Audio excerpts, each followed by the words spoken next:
Welcome back to Tucked In Tuesday.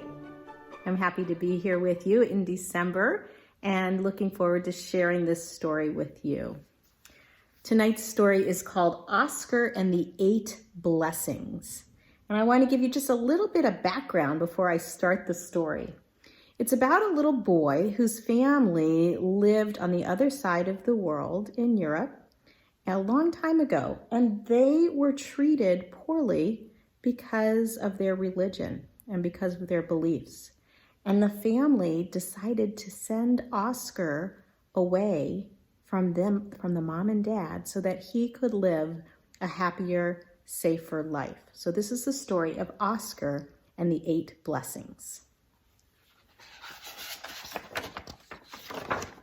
Oskar's mother and father believed in the power of blessings. So did Oskar. Until the night of broken glass. His parents put him on a ship to America. He had nothing but an address and a photo of a woman he didn't know. "It's your Aunt Esther," his mom and dad told him. And his father's last words to him were, "Oskar, even in bad times, people can be good. You have to look for the blessings." Oskar and the 8 Blessings. Oskar arrived in New York on the 7th day of Hanukkah. It was also Christmas Eve.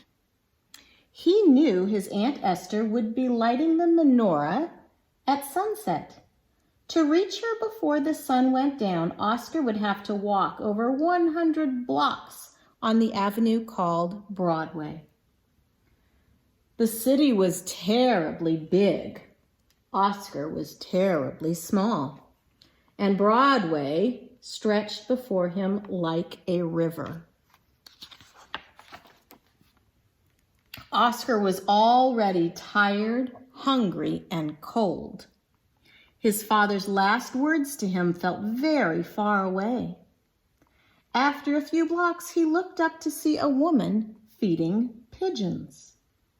She offered him a piece of stale roll so he could feed them too. Oskar wanted to feed the birds, but he was too hungry not to swallow the morsel himself. The woman reached inside her coat and gave him a small loaf of bread. It was warm and fresh, and it gave him the strength to keep walking.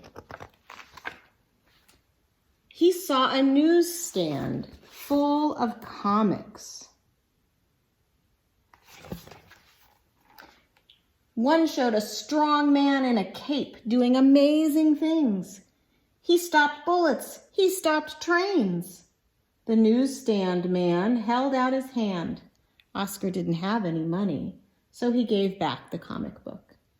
The man called to him. "Keep it, kid," he said. "Merry Christmas."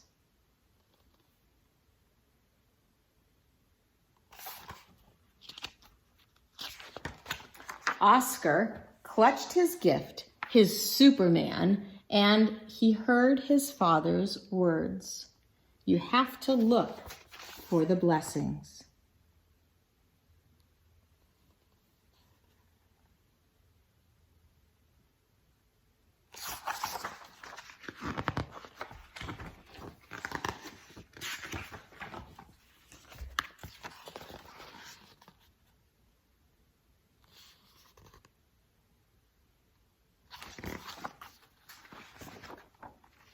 Oskar kept walking. He stopped when he heard music coming from a little alley where a big man was humming a jazzy tune.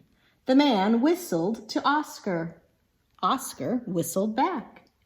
They made a tune as fast and light as the snowflakes falling around them. It was Oskar's first conversation in America.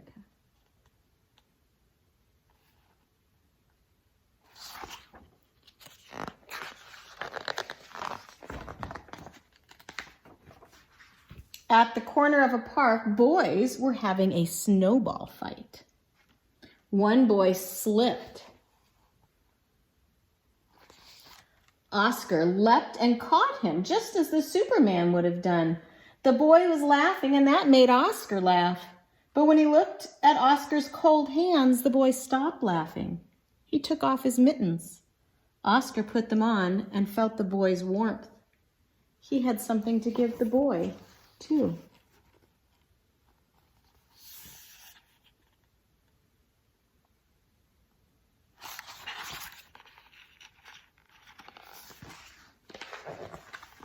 A few blocks later, a tall lady in a big coat walked out of a building. A policeman said, "Stand aside." Oskar stopped short.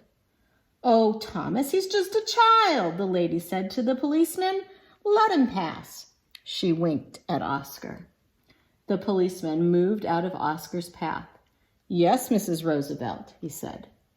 Mrs. Roosevelt? Ask your moms and dads who that is. The sun was setting and Oskar began to run. He had to get to Aunt Esther's fast before she lit the shamash. That's part of the menorah. Running, he stumbled and fell. A hand reached down and pulled him up. "Back on your feet, son." His father was right. People can be good. Benjamin? It wasn't his name. It was his father's, and it washed over him.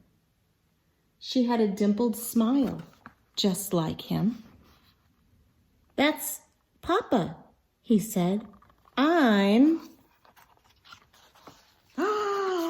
"Oskar," whispered Aunt Esther.